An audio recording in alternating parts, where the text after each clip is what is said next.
High বন্ধুরা, আমি সুলেখা বলছি। বন্ধুরা, আজকের এই গল্পটি সম্পূর্ণ শুনলে তোমাদের ওটা আর স্থির থাকবে না, কথা দিচ্ছি। শেষে গিয়ে তোমাদের ওটা অনেক হালকা লাগবে। তো চলুন আসল গল্পে চলে যাই। ভাবলাম বোনের শরীর খারাপ হতে পারে, চাবি না থাকায়। পেছনের দিকে গিয়ে ঘরে ঢোকার উপায় খুঁজতে লাগলাম। পেছনের রান্নাঘরের জানালা খোলা দেখে একটু স্বস্তি পেলাম। জানালা দিয়ে ঢুকে পড়লাম আর বুঝতে পারলাম বোনের ঘর থেকে কিছু অদ্ভুত আওয়াজ আসছে। দরজা সামান্য খোলা ছিল, তাকিয়ে যা দেখলাম তা দেখা উচিত ছিল না। ফিরে যেতে চাইলাম, কারণ যদি তারা জানে যে আমি এভাবে ঢুকে পড়েছি তবে তারা বিব্রত হবে। তাই আমি ভাবলাম কিছুক্ষণ বাইরে কাটিয়ে আসি। যে কোনো রেস্টুরেন্টে গিয়ে ২-৩ ঘন্টা অপেক্ষা করলাম, যাতে তারা তাদের মুহূর্তগুলো উপভোগ করতে পারে। আমার বোন দেখতে অনেক সুন্দর, শরীরের গঠন ছিল অনেক আকর্ষণীয়, যে কেউ তাকে দেখলে শুধু চেয়েই থাকে। বিয়ের পরেও মনে হচ্ছে সে আরও বেশি আকর্ষণীয় ও সুন্দর হয়েছে। আমার গল্পগুলো তোমরা শুনো, কিন্তু সাবস্ক্রাইব করো না। দয়া করে গল্পগুলো ভালো লাগলে ভিডিওটি লাইক, শেয়ার এবং চ্যানেলটি সাবস্ক্রাইব করো প্লিজ। ৫ মাস চাকরি করার পর আমি বদলি হয়ে আমার বোন এবং দুলাভাইয়ের কাছে গেলাম। তাদের সঙ্গে দেখা করে আমি খুব খুশি হয়েছিলাম। দুলাভাইয়ের সঙ্গে আমার বন্ধুত্বপূর্ণ সম্পর্ক ছিল এবং বোনের সঙ্গে ভালো সময় কাটত। ৩-৪ দিনের মধ্যে সব জিনিসপত্র নিয়ে ওদের কাছে চলে এলাম। এরপর আমাকে একটি মিটিংয়ের জন্য অন্য শহরে যেতে হলো। কিছু জিনিসপত্র নিয়ে রওনা দিলাম এবং বোনকে জানালাম যে ৪ দিন পর ফিরে আসব। যখন ফ্লাইটে উঠতে যাচ্ছিলাম, আমার বস জানালেন যে বিদেশি ক্লায়েন্টরা খারাপ আবহাওয়ার কারণে তাদের ফ্লাইট বাতিল করেছে। ফলে মিটিংও বাতিল হয়ে গেছে। বাড়ি ফিরে দেখি দরজা ভেতর থেকে বন্ধ। অনেকক্ষণ বেল বাজালাম, কিন্তু কেউ দরজা খুলল না। মনে হলো কিছু একটা সমস্যা হয়েছে। দরজা খোলার চেষ্টা করতে থাকলাম। আমি দরজায় টোকা দিতে থাকলাম, কিন্তু কেউ খুলছে না।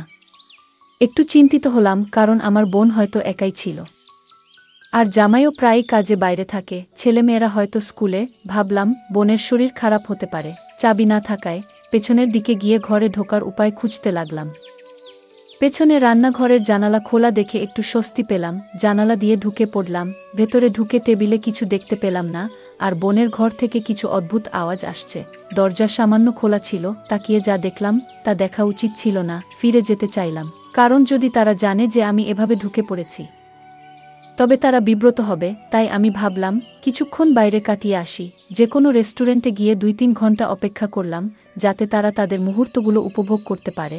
এগুলো ভাবতে ভাবতে একটি বিখ্যাত হোটেলে পৌঁছালাম। সেখানে হঠাৎ দেখি আমার জামাই কিছু লোকের সঙ্গে বেরিয়ে আসছেন।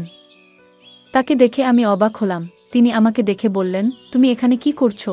আমি বললাম, মিটিং বাতিল হয়ে গেছে। কিন্তু আপনি এখানে কি করছেন? তিনি বললেন, আমি সকালে এখানে মিটিং করতে এসেছিলাম। এখন মিটিং শেষ হয়েছে, তাই অফিসে ফিরে যাচ্ছি। কিন্তু তোমার মিটিং বাতিল হয়েছে, তুমি বাড়ি ফিরে যাওনি কেন? আমি চিন্তায় পড়ে গেলাম, কারণ আমার দেখা মানুষটা জামাই ছিলেন না, অন্য কেউ ছিল।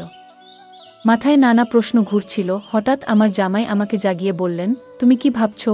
আমি বললাম, কিছু না। দুলাভাই বললেন, তুমি বাড়ি ফিরে যাও।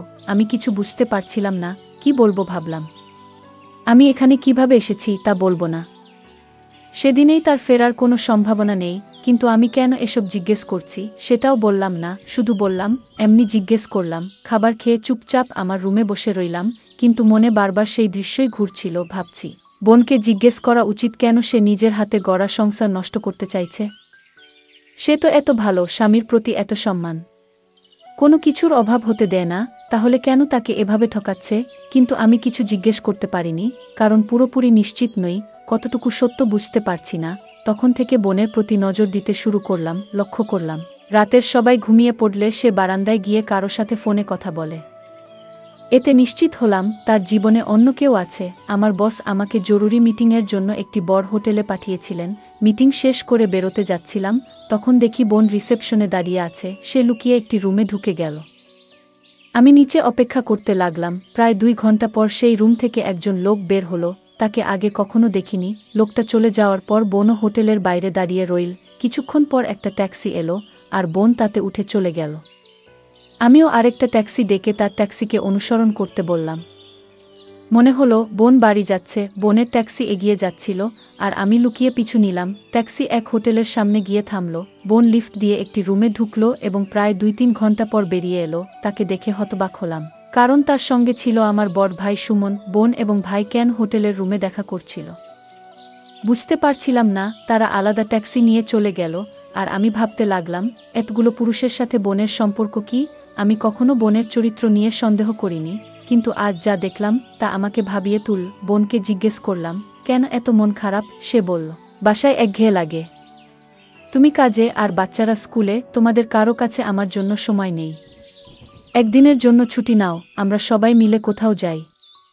অনেকদিন কোথাও ঘুরতে যাইনি। আমি রাজি হলাম, কিন্তু মনে খোঁজ দিচ্ছিল। আবারও একদিন অফিস থেকে তাড়াতাড়ি ফিরলাম, আর বোন দরজা খুলছিল না। বুঝতে পারলাম সেদিন হোটেলে যাওয়ার লোকটি আজও এসেছে। এই ভেবে আমি খুব রেগে গেলাম, আর রান্নাঘর দিয়ে ঘরে ঢুকলাম। ভেতরের সবকিছু ছড়ানো ছিটানো ছিল। হঠাৎ বোনের চিৎকার শুনতে পেলাম। সেই লোকটিকে দেখলাম, যাকে হোটেলে দেখেছিলাম। বোনকে জোর করার চেষ্টা করছে। আমি লাঠি দিয়ে তার মাথায় আঘাত করলাম, আর সে অজ্ঞান হয়ে গেল। বোন আমাকে জড়িয়ে ধরে কাঁদতে লাগল। তামিম, তুমি ঠিক সময়ে এসে আমাকে বাঁচালে। বোনকে জিজ্ঞেস করলাম, এটা কে? আর এখানে কি করছে? বোন জানালো, লোকটি চোর বলে ভান করেছিল। আমি বললাম, তোমার অন্ধকার কাজগুলো আমার অজানা নয়। আমি হোটেলে দেখেছি তোমাকে এই লোকটির সাথে। বোন হতবাক হয়ে গেল, কাঁদতে কাঁদতে বলল, তামিম, তোমার দুলাভাইকে বলবে না। আমার পরিবারকে রক্ষা করো। আমি বললাম, তুমি এতগুলো পুরুষের সাথে মজা করছো, লজ্জা হওয়া উচিত। বোন বলল, তুমি ঠিক বলছো, আমার বেঁচে থাকার অধিকার নেই। সে আলমারি থেকে বন্দুক বের করে নিজেকে মারতে যাচ্ছিল, কিন্তু আমি তার হাত ধরে বন্দুকটা নিয়ে নিলাম। ভয় পেয়ে গেলাম। তুমি এমন কাজ কেন করছো? বোন জানাল, লোকটি তাকে ব্ল্যাকমেইল করছে। আমি বললাম, সব সত্যি বলো, আমি সাহায্য করব। আমরা লোকটিকে চেয়ারে বেঁধে মুখ থেকে দিলাম। বোন জানাল, বিয়ের আগে শ্বশুর শাশুড়ি তাকে অনেক আদর করতেন, কিন্তু সন্তান হওয়ার পর থেকে শাশুড়ি আর কোনো মনোযোগ দিতেন না। বোন অনেকবার সময় চেয়েছিল, কিন্তু শাশুড়ি প্রতিবার বলতেন, এই টাকা শুধু পরিবারের জন্য দিচ্ছেন। দিদি শ্বশুরবাড়িতে টাকার অভাব না থাকলেও তাকে বোঝানোর চেষ্টা করছিলেন যে টাকায় সব সুখ কেনা যায় না। শ্বশুরবাড়ির মানুষরা বুঝতে চাইছিলেন না। এই সময় মায়ের স্বাস্থ্য খারাপ হওয়ায় দিদি তাকে দেখতে গিয়েছিলেন। তখন আমিও ইঞ্জিনিয়ারিং কলেজে ছিলাম। মায়ের মৃত্যু এবং বাবার অসুস্থতার কারণে ভাই ও জামাই মায়ের বাড়িতে চলে গিয়েছিল, ফলে মা একা হয়ে গিয়েছিলেন। দিদি সেখানে পৌঁছানোর পর ভাইদের বন্ধু সুমন প্রায় বাড়িতে আসতেন। তিনি দিদির মুখে দুঃখ অনুভব করেছিলেন এবং ধীরে ধীরে তার সাথে বন্ধুত্ব গড়ে ওঠে। সেই সময় দিদি ও তার বাচ্চাদের সময় দিতে শুরু করেন। একদিন সুমন দিদিকে প্রস্তাব দেন। দিদি হতবাক হন এবং সুমন বোঝানোর চেষ্টা করেন যে তাদের মধ্যে ভালো বন্ধুত্ব হতে পারে। দিদি জানিয়ে দেন তিনি এই সম্পর্ক চান না এবং সেখান থেকে ফিরে আসেন। তবে শ্বশুরবাড়িতে ফিরে এসেও দিদি একাকী এবং বিষণ্ণ হয়ে পড়েন। হঠাৎ একদিন সুমনের ফোন আসে। তিনি আগের কথার জন্য ক্ষমা চান এবং বন্ধুত্ব করার প্রস্তাব দেন। দিদি রাজি হন। এরপর থেকে সুমন এবং দিদির মাঝে নিয়মিত দেখা হতে থাকে, কিন্তু শ্বশুরবাড়ির লোকেরা সুমনের আশা পছন্দ করতেন না এবং তাকে বাড়িতে আসতে নিষেধ করেন। তাই সুমন ও দিদি হোটেলে দেখা করার সিদ্ধান্ত নেন। একদিন দিদি যখন সুমনের সাথে দেখা করতে হোটেলে গিয়েছিল, তখন সে তার সীমা অতিক্রম করেছিল। সুমন সমর্থন পেয়ে সে নিজের নিয়ন্ত্রণ হারিয়ে ফেলেছিল এবং এমন কিছু করেছিল যা কখনো কল্পনা করেনি। সুমন তাকে আশ্বস্ত করল যে এতে কোনো ভুল নেই এবং এতে শান্তি পাওয়া যায়। দিদি ফিরে এসে আবার যোগাযোগ রাখতে শুরু করল এবং সুমন পুনরায় দেখা করতে চাইল। সুমন তার বন্ধুর বাসা একদিনের জন্য ভাড়া নিয়েছিল। তার বন্ধু শহরের বাইরে ছিল, তাই সুমন দিদিকে সেখানে নিয়ে গেল। তারা সেখানে তাদের আকাঙ্ক্ষা মেটাল। ফিরে এসে দিদি আবার তার দৈনন্দিন জীবনে ব্যস্ত হয়ে পড়ে। একদিন সুমনের ফোন আসে এবং সে জানায় তার বন্ধু কুমার একটি ভিডিও তৈরি করেছে। কুমার তাদের শেষবারের সাক্ষাতে একটি ক্যামেরা বসিয়ে ভিডিও রেকর্ড করেছিল। এখন সে সুমনকে ব্ল্যাকমেইল করছে। এই কথা শুনে দিদি হতবাক হয়ে যায় এবং তার জামাইয়ের কাছে যাওয়ার সিদ্ধান্ত নেয়। 2-3 দিনের জন্য তার বাবা মা তাকে অনুমতি দেন। বোন সেখানে পৌঁছানোর পর কুমার শর্ত দেয় যে ভিডিওটি কাউকে দেখাবে না যদি দিদি তার সাথে একই কাজ করে যা সে সুমনের সাথে করেছিল। দিদির পায়ের তলা থেকে মাটি সরে যায়। দিদি তখন অসহায় বোধ করল এবং কুমারের চাপে পড়ে তার সাথেও একই কাজ করল। সে ভেবেছিল যে এখন এই সব থেকে মুক্তি পাবে, কিন্তু তা হয়নি। কুমার ক্রমাগত ব্ল্যাকমেইল করতে থাকল এবং তাদের বাড়ির ঠিকানাও পেয়ে গেল। যে কোনো সময় সে বাড়িতে এসে তাদেরকে হুমকি দিত এবং ধীরে ধীরে টাকা দাবি করতে শুরু করে। দিদি একটি ফাঁদে আটকা পড়েছিল। দিদি বলল, আমি যদি তাকে বলতাম যে আমি কুমারের সাথে একই কাজ করেছি, তবে সে আমাকে প্রতারক মনে করত। যদিও আমি প্রতারক নই। দিদি কাঁদতে কাঁদতে এসব বলল। এদিকে কুমারের জ্ঞান ফিরল। আমি তার ফোন ছিনিয়ে নিয়ে ভিডিও ডিলিট করে দিলাম এবং বললাম, আজ যদি তোমাকে কোথাও দেখা যায় পুলিশে অভিযোগ করব। কুমার হাসতে হাসতে বলল, তুমি কি মনে করছো আমার ফোন থেকে ভিডিও মুছে দিলে তোমার বোনকে বাঁচানো যাবে? সুমনের ফোনে ভিডিও রয়েছে। সুমন আর আমি একসাথে তোমাকে ব্ল্যাকমেইল করেছি, তোমার কাছ থেকে টাকা নিয়েছি। আমরা দুজনে মিলে তোমার ফায়দা লুটেছি। এই কথা শুনে দিদি কাঁদতে শুরু করল। এখন আমার কাছে মরে যাওয়া ছাড়া আর কোনো উপায় নেই। আমি আমার সুপ্রতিষ্ঠিত সংসার নষ্ট করে ফেলেছি। যদি আমি আমার আকাঙ্ক্ষাকে নিয়ন্ত্রণ করতাম তাহলে আমাকে এই দিনটি দেখতে হতো না। আমি তাকে শান্ত করে বললাম, এখন কোনো বোকামি করো না। তুমি এমনিতেই তোমার জীবন নষ্ট করেছ। এখন থেকে শক্ত থাকো এবং সব ঠিক হবে। দিদি, অনেক চেষ্টা করেছ, কিন্তু এখন অন্তত এমন কিছু করো না যা আরও বিপদে ফেলবে। তোমার সন্তানদের কথা ভাবো। তাদের কি হবে যদি তোমার কিছু ঘটে? সে কাঁদতে কাঁদতে বলল, আমার কাছে মরণ ছাড়া আর কোনো উপায় নেই। আমি তাকে বললাম, চিন্তা করো না, একটু শান্ত হও। দিদিকে বললাম, তোমার জামাইকে সব বলে দাও। সে ভয় পেয়ে কাঁদতে লাগল।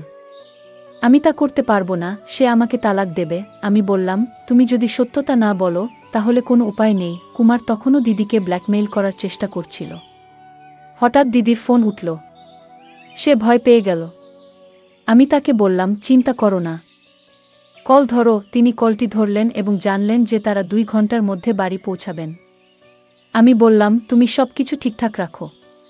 আমরা কুমারকে আমাদের ঘরে আটকে রাখব যতক্ষণ না তারা আসে। শ্বশুর শাশুড়ি বাসায় আসতেই আমরা স্বস্তির নিঃশ্বাস ফেললাম এবং কুমারকে ভালো করে বেঁধে রাখলাম। পরের দিন দিদি তাকে চা বানিয়ে দিল। আমি চায়ে ওষুধ মিশিয়ে দিলাম। সে চা পান করার সাথে সাথে জ্ঞান হারাতে শুরু করল। আমি পুলিশকে ফোন করে জানালাম কিভাবে কুমার তাকে ব্ল্যাকমেইল করছিল এবং তার ভিডিও করেছে। পুলিশ এসে ভিডিও ডিলিট করল এবং কুমারকে গ্রেপ্তার করল। আমি দিদিকে বললাম, এখন থেকে শক্ত থাকো, সব ঠিক হয়ে যাবে। এরপর এসব ঘটনা সবার কাছ থেকে লুকিয়ে রেখেছি, কারণ এসব জানলে আমার বোনের জীবনটা আরও নষ্ট হয়ে যেত। তাই পরে আদালতের সব কাজ আমি করেছি। আমার বোনকে আর এসবে নিয়ে আসিনি, তাদেরকে আমি কঠিন শাস্তি দিয়েছি। বোন আমাকে অনেক ধন্যবাদ দিল, কারণ আমার জন্যই বাড়িটি ধ্বংস থেকে রক্ষা পেল। সে প্রতিশ্রুতি দিয়েছিল যে এবার থেকে সে শুধু তার সন্তানদের দিকে মনোনিবেশ করবে। গল্পটা কেমন লাগলো জানাতে ভুলবে না। আরও মজার মজার রোমান্টিক গল্প শুনতে চাইলে ভিডিওটি লাইক, শেয়ার এবং চ্যানেলটি সাবস্ক্রাইব করতে এবং বেল আইকনটি টিপতে ভুলবে না। ধন্যবাদ।